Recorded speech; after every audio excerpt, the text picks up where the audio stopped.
Nama Bapak Fulan. Menurut data statistik 2022 jumlah penduduk Indonesia untuk laki-laki 133 juta, perempuan 136 juta. Peluang guys. Mohon maaf Bu, saya cuma mancing mereka aja. Yang ingin saya tanyakan, kalau jodoh 1:1, perempuan yang lebih banyak 3 juta ini ada jodohnya kah? Banyak sekarang anak-anak muda dinanya, Ustadz, gimana tandanya dia jodoh saya? Apakah jodoh itu takdir? Yang penting ente usaha, ikhtiar, sukses, berhasil. Saya yang nggak seganteng kalian, yang kurus kering hitam begini. Coba kalian lihat itu komen-komen di medsos, di Instagram. Ustadz, jadikan aku yang kedua dong. Ini kalian kalau tetap juga nggak nikah, ini bisa silap saya ini lama-lama. Kok bisa kalian cuma nanya-nanya aja? Action. Tapi jangan mentang-mentang udah ngaji, semangat, spirit hijrah, pulang dari sini langsung tantang petenteng hari Ahad langsung datang. Pak, aku ingin meminang anakmu dengan bismillah. Mohon maaf ya Dek, udah ada yang ingin minang dengan surat Ar-Rahman. Modal bismillah kepedean. Makanya kalau minang anak gadis orang itu jangan sendiri, bawa kiai. Saya aja saya bawa kiai. Kiai yang ngomong, kita tinggal tenang aja. Apa kata Kiai Hasan? Ngomong kata Kiai, kamu yang tablik akbar menggelegar, ngomong. Enggak, Kiai aja saya. Selamat. Bawa Pak JK.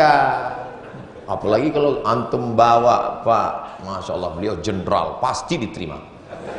Jangan bawa saya. Kalau saya, kalian bawa saya yang diterima.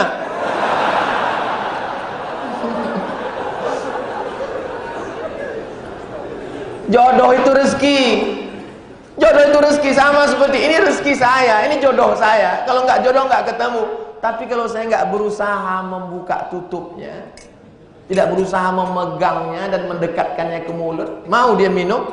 Enggak. Alah, itu kan trik Ustadz mau minum. Enggak, saya cuma ngasih. Spiritku dalam hijrah kembali menikah, kembali menikah, bukan menikah kembali. Nah, ini langsung dicoret kata kembali. Setelah suami wafat dengan niat mencari ridha Allah, menjalankan sunnah Rasul. Ini bertanya apa curhat? Bersama seorang imam eksekutif muda yang beriman dan bertakwa. Karena almarhum suami juga insya Allah seorang yang menurut saya seorang eksekutif muda beriman. Mana pertanyaannya nih? Yang ingin saya tanyakan, kelak bersama dengan siapa saya nanti di surga? Pertanyaan ini dijawab 1000 tahun yang lalu oleh Imam Abu Hamid Al-Ghazali, meninggal tahun 505. Nama kitabnya Ihya Ulumuddin. Dalam pembahasan tentang akhlak, kalau ada seorang istri menikah dengan seorang laki-laki, suaminya meninggal, setelah itu dia menikah lagi, nanti di akhirat dengan siapa? Dengan laki-laki yang paling baik akhlaknya. Lalu kalau dia nikah dengan laki-laki yang paling baik akhlaknya nanti di surga, yang satu lagi itu ingin juga dengan dia, maka kalau manusia bisa buat cloning, apalagi innama amruhu iza arada syai'an ayakula lahu kun. Ada surga yang begitu indah, jannatin, taman-taman, tajri min tahtihal anhar. Ada taman yang indah, mengalir sungai-sungai. Tapi bagi seorang laki-laki yang sudah amat sangat jatuh cinta kepada perempuan, bagi dia sungai tidak indah, taman tidak indah. Yang paling indah hanya ainun, kata Habibie. Menetes air mata menonton film itu. Kenapa? Tiketnya mahal.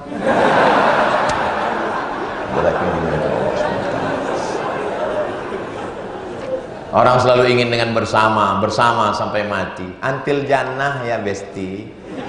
Kita sampai ke surga, betul, itu yang diinginkan. Tapi ada juga sebagian laki-laki kadang buat pertanyaan, Ustadz Somad, nanti kalau saya meninggal, apakah saya dengan istri saya ini juga di surga? Memangnya kenapa Pak? Di dunia aja saya nggak tahan kan? Apa? Wa naza'na ma fi qulubihim min ghillin. Kami akan cabut rasa benci di dalam hati mereka. Nanti di surga itu hanya ada rasa cinta dan sayang. Orang yang rasa cinta dan sayanglah yang akan bertemu dengan makhluk tercinta dan tersayang di tempat penuh dengan cinta dan kasih sayang, surga Jannatul Firdaus. Mudah-mudahan kita bersama di surga Jannatul Firdaus. Apakah sah sholat kita ketika sujud wadah kita terhalang mukena? Ada seorang laki-laki sholat di atas gurun pasir yang panas. Ketika mau sujud, dia ambil ujung jubahnya, ujung jubah, dia letakkan di ujung, dia pun sujud di atas. Allahu Akbar. Sekarang saya balik bertanya, apakah sah sholat orang yang di atas gurun pasir tadi? Sah. Menggunakan kain yang melekat di tubuhnya dengan syarat tidak terbuka aurat. Jangan gara-gara tarik kain lutut terbuka, karena syarat sah sholat adalah menutup aurat. Jadi kalau ada orang ujung mukenanya kena, bagaimana kalau orang sholat lalu begini menempel? Sholatnya sah tapi kurang afdal. Yang afdal itu adalah 7 anggota tubuh menempel: ujung kaki, ujung tangan, ujung lutut, ujung kaki, ujung tangan, ujung lutut, ujung kening. 7 menempel. Oh, nggak sah Pak Ustaz kalau tertutup. Jadi kalau tertutup kening nggak sah, berarti nggak sah lah orang yang sholat pakai kaos kaki, orang sholat pakai kaos tangan. Jadi cerita sah dan tak sah. Tapi kalau mau afdal, maka mengena kening ke lantai. 7 rukun sholat. Jangan mentang-mentang pemimpin orang hebat pas sujud Allahu Akbar ditempelkan kening ke dinding. Sehebat apapun engkau kalau sudah masuk masjid, dari kata sajadah sujud. Saya kalau mau sholat saya geser ke atas. Allahu Akbar. Tapi enggak pula saya geser-geserkan biar hitam. Yang sudah hitam jangan resah. Jangan. Yang sudah hitam biarkan aja. Jangan sampai ribut lalu kemudian pergi ini untuk glowing gimana. Biarkan aja. Tapi jangan dipaksa untuk menjadi seperti itu. Tentang diri saya yang sudah hijrah, saya ada foto nggak pakai jilbab di sosmed. Sudah saya suruh hapus, tapi teman saya ada yang nggak peduli. La yukallifullahu nafsan illa wus'aha. Artis-artis hijrah, dia sudah minta ampun pada Allah, sudah ngomong konferensi pers, tolong kepada saudaraku foto-foto saya yang lama yang kalian tempel di kamar kalian turunkan. Aku sudah nggak bertanggung jawab lagi, minta ampun kepada Allah. Maka Allah mengampunkan. Illa man taba, orang yang bertaubat, wa amana, beriman, wa amila amalan salihah. Syaratnya 3, taubat, iman, amal soleh. Yubaddilullahu sayyiatihim hasanat. Allah mengganti semua dosa mereka dulu dengan kebaikan. Dosa-dosa kita yang dulu, kita bertobat hari ini, kita beramal soleh, beriman dengan baik, mudah-mudahan diganti Allah dengan amal-amal kebaikan. Mengapa umat Islam pada saat ulama dikriminalisasi tidak bersatu untuk membela? Mereka membela, cuman takut. Belanya dalam hati. Pas ketemu baru dia ketemu bisik, saya bela Ustaz. Membela itu tunjukkan dengan jelas.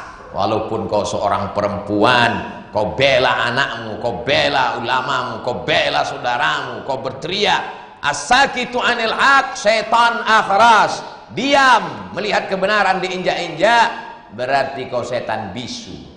Kau biarkan orang menyebarkan kebohongan, satu bohong ditutup dengan 100 kedustaan, dan kau diam. Pada akhirnya orang ragu. Kalau orang betul tidak bersuara tentang batil, nanti yang lama-lama orang batil merasa betul, orang betul merasa batil. Anak-anak kita tidak lagi bisa membedakan mana batil, mana betul, mana betul, mana batil. Karena orang betul tidak memberantas yang batil, orang batil merasa betul. Nanti kita buatkan satu kajian, judulnya batil, betul, betul, batil. Kenapa Ustaz Somad terus berceramah? Supaya jangan sampai ada keheningan, kekosongan diisi oleh kebatilan, sehingga orang akan berkata inilah yang benar, padahal dia batil. Bagaimana kita mengkorelasikan hadis Nabi al-mar'u ala dini khalili? Seorang itu diingat, dilihat bagaimana temannya. Kalau berteman dengan tukang minyak wangi dapat harumnya, berteman dengan tukang besi dapat bau asap waktu memukul besi. Tapi ini bukan kata saya, ini selalu perumpamaan. Saya khawatir juga nanti semua tukang besi ngumpul somasi, bahaya juga ini. Masalu jalisis salih, perumpamaan orang yang berteman dengan orang baik dan orang buruk seperti bertemannya dengan tukang minyak wangi dengan orang tukang besi. Bagaimana pula dengan hadis ballighu anni walau ayah, sampaikanlah satu hadis dariku walaupun satu ayat. Dengan hadis kedua yang kita untuk berdakwah, di mana dakwah ini perlu dengan pendekatan berteman.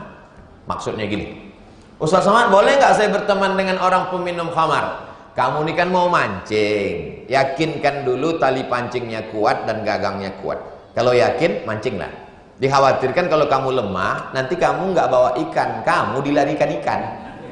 Nah, jadi kalau hijrahnya sudah kuat, bertemanlah dengan teman-temanmu yang lama, maka kamu mempengaruhi. Banyak sekarang orang, saya berteman dengan dia, saya mau mempengaruhi. Kalau kamu mempengaruhi, kenapa kamu sekarang mabuk sekarang? Ini untuk pendekatan aja. Mabuk-mabuk dikit dimaafkan Allah. Oh, nggak bisa. Man askara ma askara qali kasiruhu faqaliluhu haram. Kalau banyaknya haram, maka sedikitnya pun juga haram. Sebelum saya bacakan doa, sebelum ini saya tutup, ini kita serahkan ke panitia, nanti mereka menyeleksi supaya selamat saya dunia akhirat. Saudaraku yang dimuliakan Allah Subhanahu wa taala.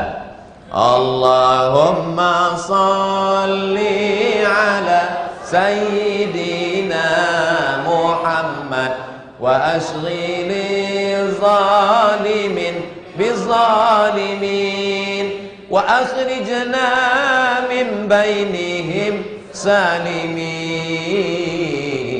wa ala alihi wa sahbihi ajma'in. Sallallahu Rabbuna ala nuril mubin Ahmad al-Mustafa Sayyidil Mursalin wa ala alihi wa sahbihi ajma'in wa ala alihi wa sahbihi ajma'in. Kenapa Ustaz Somad berselawat? Karena saya tahu banyak orang yang jantungnya hari ini kurang begitu tenang. Kenapa? Karena entah mana kertas tadi yang dipilih.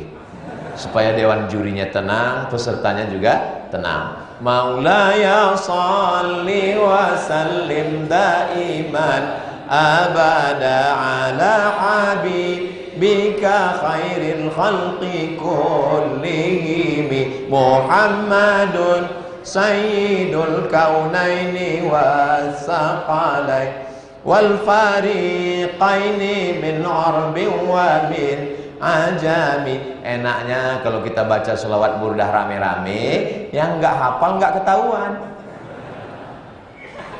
Maulaya salli wa sallim daiman abada ala habibika khairil khalqi kullihim balligh maqasidana waghfir lana ma madha ya wasi'al karami ya wasi'al karami maulaya salli wa sallim daiman abada ala habibika khairil khalqi kullihim antal habibul ladzi turja syafa'atuhu likulli haulin minal ahwali muqtahami. Kenapa Ustaz baca selawat burdah ini? Saya beberapa bulan yang lalu ceramah di Bogor. Terus ada jamaah yang ngajak, Ustaz, sekali-sekali nanti kita baca burdah dong. Kami tiap bulan baca burdah. Di mana?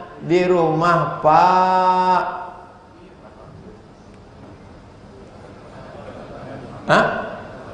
Pak Gatot, di rumahnya ada baca selawat burdah. Burdah ini ditulis oleh seorang ulama dari Mesir, namanya Imam Al-Busiri. 200 km dari Kairo. Nama kotanya Alexandria, didirikan oleh Alexander the Great. Lalu kemudian Ustadz ngomong nih sampai kapan? Sampai panitia selesai, biarkan mereka musyawarah dulu ya, supaya jangan terlalu tenang. Panitia kasih tahu, jangan udah selesai diam aja.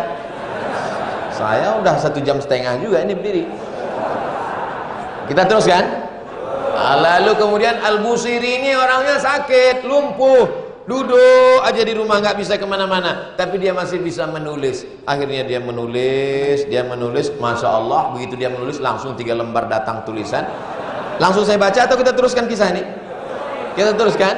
Oke, kita teruskan. Lalu kemudian dia tulis sholawat memuji-muji Nabi. Setelah dia tulis, tertidur dia. Saat dia tertidur, datang Nabi Muhammad SAW memasangkan burdah. Burdah adalah kain selempang, dipasangkan, dan begitu dia terbangun, dia sembuh dari lumpuhnya. Maka disebutlah sholawat itu dengan sholawat burdah. Kalau dibaca mendatangkan barokah, bi barakati Sayyidina Muhammad SAW. Ada seorang artis di Mesir. Dia ini pemerannya peran panas terus. Kenapa? Karena filmnya di gurun pasir. Sampai suatu hari dia ditawarkan film tentang seorang sufi perempuan bernama Rabi'atul Adawiyah.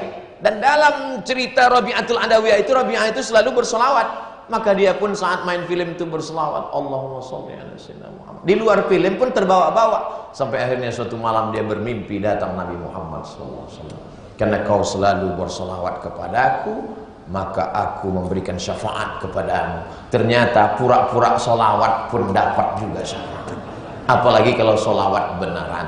Masya Allah, tabarakallah. Saya ingatkan jamaah ini untuk terus bersolawat. Supaya apa? Supaya yang dapat dia tidak terlalu senang karena dia bersolawat, dan yang nggak dapat pun jangan marah karena bukan saya yang milih, dan tetap bersolawat. Baik, 3 orang yang mendapatkan umroh. Yang pertama adalah pertanyaan Hello Kitty. Pertanyaan dari Ibu Desi Kurniasih, tolong bawa KTP sesuai dengan nama. Yang kedua adalah, ini mereknya nggak boleh disebut, nanti jadi iklan gratis. Ini kertasnya ada Jepen-jepennya di atas. Yang ketiga adalah, ini Masya Allah, Bapak Dimas GS. Mudah-mudahan semua yang hadir ini bisa berangkat umroh. Amin. Ya? Ada juga nama? Ini nggak ada nama. Nanti segera hubungi panitia dengan membawa KTP dan sertifikat vaksin, booster. Karena mau berangkat umroh ini penting. Mudah-mudahan yang hadir ini diampunkan segala silap salah dosanya, disehatkan dari segala penyakit. Yang belum ketemu jodoh dapat jodoh yang baik-baik. Yang belum punya anak soleh dan solihah, disampaikan segala cita-cita dunia akhirat. Ala hazihin niyah, untuk niat-niat baik ini. Al-Fatihah.